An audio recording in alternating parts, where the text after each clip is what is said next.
बिस्मिल्लाहिर्रहमानिर्रहीम। हाफिज़ा निदा टीवी के मुअज़्ज़ज़ देखने और सुनने वालों, अस्सलामु अलैकुम। आज जो मैं वीडियो आपके लिए लाई हूँ उसका मौजू है हज़रत मूसा अलैहिस्सलाम और 3 कश्तियाँ। एक दफ़ा का जिक्र है कि हज़रत मूसा अलैहिस्सलाम को अल्लाह ताला ने हुक्म दिया कि समंदर की तरफ जाओ, वहाँ 3 कश्तियाँ डूबने वाली हैं। हज़रत मूसा अलैहिस्सलाम फ़ौरी हुक्म इलाही की तामील करते हुए समंदर की जानिब चल दिए। साहिल पुरसुकून था। बहुत दूर से कश्ती आती हुई दिखाई दी जो आहिस्ता आहिस्ता साहिल की तरफ बढ़ रही थी। अभी वो किनारे से कुछ फासले पर ही थी कि हज़रत मूसा अलैहिस्सलाम ने आवाज़ दी कि ए कश्ती वालों, अल्लाह का हुक्म आने वाला है, होशियार रहना।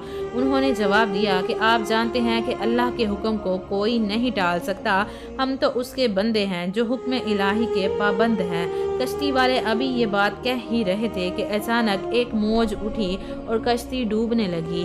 सवार अपने आप को बचाने के लिए कोशिश करने लगे। इतने में एक और ज़बरदस्त मौज उठी और कश्ती को अपने साथ बहाकर समंदर की तह में ले गई। थोड़ी देर में एक और कश्ती नज़र आई तो हज़रत मूसा अलैहिस्सलाम ने उन्हें भी खबरदार किया और कहा कि ज़रा मोहतात होकर आना। उन्होंने भी पहले वालों की तरह जवाब दिया, जो कुछ होना है होकर ही रहेगा, और कश्ती को किनारे की तरफ लाते रहे। यहाँ तक कि साहिल के करीब आते आते ये कश्ती भी डूब गई। हज़रत मूसा अलैहिस्सलाम अल्लाह की हिकमत के बारे में सोच में मगन थे कि उन्हें तीसरी कश्ती आते हुए दिखाई दी।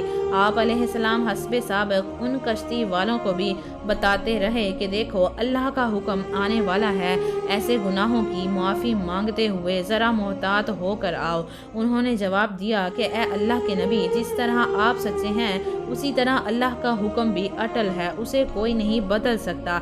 लेकिन अल्लाह पाक की रहमत भी तो है, हम उसकी रहमत से क्यों कर मायूस हों।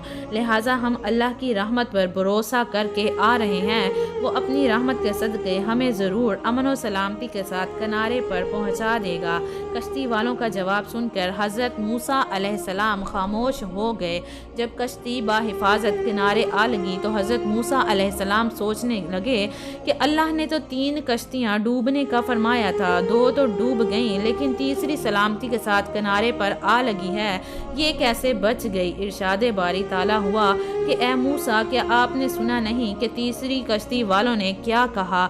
उन्होंने मेरे हुक्म को तस्लीम किया था, मेरी रहमत को आवाज़ दी थी और इस पर पूरा तवक्कुल और भरोसा भी किया था, तो इसलिए ये कश्ती मेरी रहमत के तोफ़ैल बच गई। क्योंकि जब कोई मेरी रहमत के दरवाजे पर आकर सदा देता है, मैं उसे नाउम्मीद नहीं करता। हदीस में आता है कि जब अल्लाह पाक ने मखलूक़ात को पैदा फरमाया तो अर्श पर लिख दिया कि मेरी रहमत मेरे गज़ब पर गालिब है। अल्लाह पाक हम सबको समझने और नेक अमाल करने की तौफीक अता फरमाए, आमीन। वीडियो अच्छी लगी हो तो वीडियो को आगे शेयर कर दे सदका जारिया समझकर, और चैनल को भी सब्सक्राइब कर लें। मुझे दीजिए इजाज़त। अल्लाह पाक आप सबका हाफिज़ व निगहबान। हंसते रहिए, हमेशा मुस्कुराते रहिए।